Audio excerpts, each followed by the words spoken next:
বন্ধুরা, আশা করি আপনারা সবাই ভালো আছেন। তো বন্ধুরা, আজকে খুব সুন্দর একটি ট্রিক্স আপনাদের সামনে নিয়ে আসলাম। যেহেতু আজকে বিশ্বকাপের সিজন, তো বন্ধুরা বিশ্বকাপের খেলাগুলো আপনারা কোথায় দেখবেন, কীভাবে দেখবেন, সেই ট্রিক্সটি আজকে আপনাদের দেবো।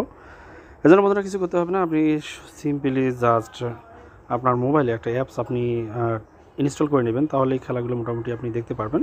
সেই অ্যাপসটা কোথায় পাবেন, সেই জন্য বন্ধুরা আমি এখন প্লে স্টোরে যাই। প্লে স্টোর আশা করি সবারই আছে। প্লে স্টোরে যাবেন।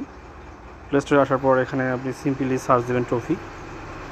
যদি আপনাদের আগের ভার্সন থাকে তাহলে অ্যাপসটা একটু আপডেট করে নেবেন, করার পর ট্রফিটা ওপেন করে নেবেন। আপনার সামনে আপনি এরকম ফিচার কিন্তু ট্রফিতে আপনি দেখতে পারবেন। যাই হোক, আমরা এটা প্রথম অবস্থা আমরা কেটে দিচ্ছি। কেটে দেওয়ার পর আপনি দেখতে পারবেন এখানে ফিফা লাইভ ফ্রি এর নামে একটা অপশন আছে। এখানে আসবেন, আসলেই কিন্তু আপনি এখান থেকে খেলার জিনিসটা কিন্তু আপনি খুব সহজে দেখতে পারবেন। এখানে লাইভ থাকবে, 3-4টা লিঙ্ক থাকবে। যে 3-4টা লিঙ্কের মধ্যে যে লিঙ্কটায় যখন ভালো দেখা যায় সেই লিঙ্কটাই আপনাকে সাজেস্ট করবে। আশা করি এখান থেকে আপনি খুব সহজেই খুব সুন্দর করে খেলাগুলো দেখতে পারবেন। তো ঠিক আছে বন্ধুরা, এটাই ছিল আজকের ট্রিক্স। আজকে এখানে ধন্যবাদ সবাইকে।